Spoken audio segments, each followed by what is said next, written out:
ابو سعید خدری رضی اللہ عنہ نے بیان کیا کہ ہم نے کہا یا رسول اللہ صلی اللہ علیہ وسلم، کیا ہم قیامت کے دن اپنے رب کو دیکھیں گے؟ حضرت صلی اللہ علیہ وسلم نے دریافت فرمایا، کیا تم کو سورج اور چاند دیکھنے میں کچھ تکلیف ہوتی ہے جبکہ آسمان بھی صاف ہو؟ ہم نے کہا کہ نہیں۔ حضرت صلی اللہ علیہ وسلم نے اس پر فرمایا کہ پھر اپنے رب کے دیدار میں تمہیں کوئی تکلیف نہیں پیش آئے گی، جس طرح سورج اور چاند کو دیکھنے میں پیش نہیں آتی۔ پھر آپ نے فرمایا کہ ایک آواز دینے والا آواز دے گا کہ ہر قوم اس کے ساتھ جائے جس کی وہ پوجا کیا کرتی تھی۔ چنانچہ صلیب کے پجاری اپنی صلیب کے ساتھ، بتوں کے پجاری اپنے بتوں کے ساتھ، تمام جھوٹے معبودوں کے پجاری جھوٹے معبودوں کے ساتھ چلے جائیں گے، اور صرف وہ لوگ باقی رہ جائیں گے جو خالص اللہ کی عبادت کرنے والے تھے۔ ان میں نیک و بد دونوں قسم کے مسلمان ہوں گے، اور اہل کتاب کے کچھ باقی ماندہ لوگ بھی ہوں گے۔ پھر دوزخ ان کے سامنے پیش کی جائے گی، وہ ایسی چمکدار ہوگی جیسے ریت کا میدان ہوتا ہے جو دور سے پانی معلوم ہوتا ہے۔ پھر یہود سے پوچھا جائے گا کہ تم کس کی پوجا کرتے تھے؟ وہ کہیں گے کہ عزیر ابن اللہ کی پوجا کیا کرتے تھے۔ انہیں جواب ملے گا کہ تم جھوٹے ہو، اللہ کے نہ کوئی بیوی ہے نہ کوئی لڑکا، تم کیا چاہتے ہو؟ وہ کہیں گے کہ ہم پانی پینا چاہتے ہیں کہ ہمیں اس سے سیراب کیا جائے۔ ان سے کہا جائے گا کہ پیو۔ وہ اس چمکتی ریت کی طرف پانی جان کر چلیں گے، اور پھر وہ جہنم میں ڈال دیے جائیں گے۔ پھر نصارہ سے کہا جائے گا کہ تم کس کی پوجا کرتے تھے؟ وہ جواب دیں گے کہ ہم مسیح ابن اللہ کی پوجا کرتے تھے۔ ان سے کہا جائے گا کہ تم جھوٹے ہو، اللہ کی نہ بیوی تھی اور نہ کوئی بچہ، اب تم کیا چاہتے ہو؟ وہ کہیں گے کہ ہم چاہتے ہیں کہ پانی سے سیراب کیے جائیں۔ ان سے کہا جائے گا کہ پیو۔ ان کو بھی اس چمکتی ریت کی طرف چلایا جائے گا، اور انہیں بھی جہنم میں ڈال دیا جائے گا، یہاں تک کہ وہی باقی رہ جائیں گے جو خالص اللہ کی عبادت کرتے تھے، نیک و بد دونوں قسم کے مسلمان۔ ان سے کہا جائے گا کہ تم لوگ کیوں رکے ہوئے ہو جبکہ سب لوگ جا چکے ہیں؟ وہ کہیں گے ہم دنیا میں ان سے ایسے وقت جدا ہوئے کہ ہمیں ان کے دنیاوی فائدوں کے لیے بہت زیادہ ضرورت تھی، اور ہم نے ایک آواز دینے والے کو سنا ہے کہ ہر قوم اس کے ساتھ ہو جائے جس کی وہ عبادت کرتی تھی، اور ہم اپنے رب کے منتظر ہیں۔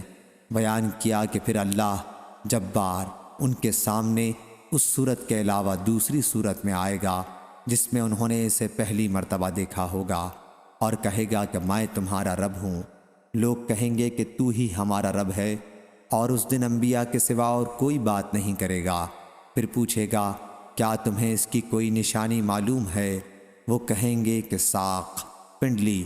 پھر اللہ اپنی پنڈلی کو کھولے گا، اور ہر مومن اس کے لیے سجدے میں گر جائے گا۔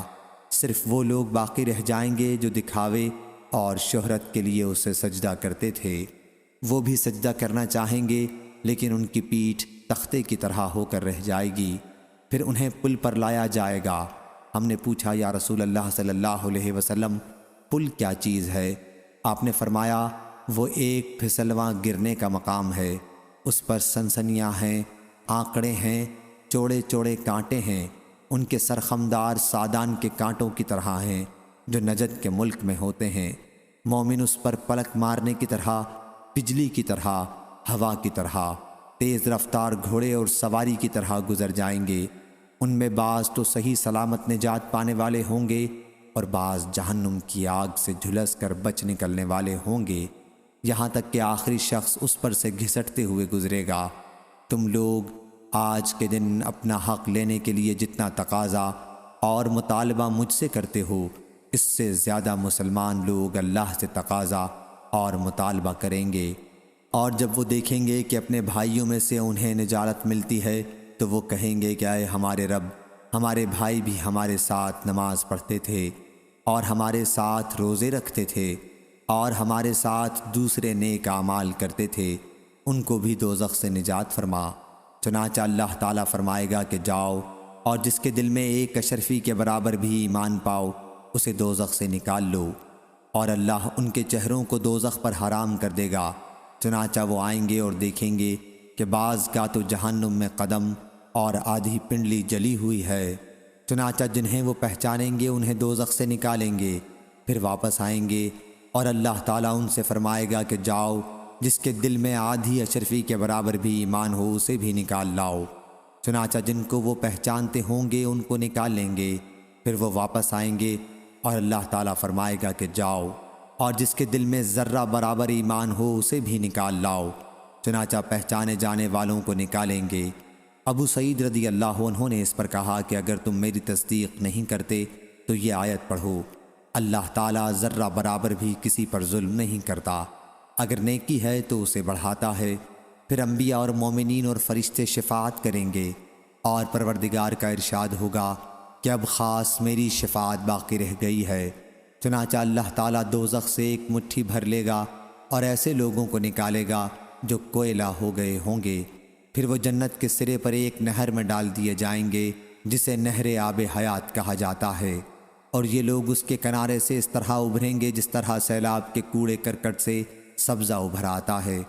تم نے یہ منظر کسی چٹان کے یا کسی درخت کے کنارے دیکھا ہوگا، تو جس پر دھوپ پڑتی ہے وہ سبز ابھرتا ہے، اور جس پر سایہ ہوتا ہے وہ سفید ابھرتا ہے، پھر وہ اس طرح نکلیں گے جیسے موتی چمکتا ہے۔ اس کے بعد ان کی گردنوں پر مہریں کر دی جائیں گی کہ یہ اللہ کے آزاد کردہ غلام ہیں، اور انہیں جنت میں داخل کیا جائے گا۔ اہل جنت انہیں اتقاء الرحمن کہیں گے، انہیں اللہ نے بلا عمل کے جو انہوں نے کیا ہو اور بلا خیر کے جو ان سے صادر ہوئی ہو جنت میں داخل کیا ہے، اور انہی سے کہا جائے گا کہ تمہیں وہ سب کچھ ملے گا جو تم دیکھتے ہو، اور اتنا ہی اور بھی ملے گا۔ صحیح بخاری حدیث نمبر 7439۔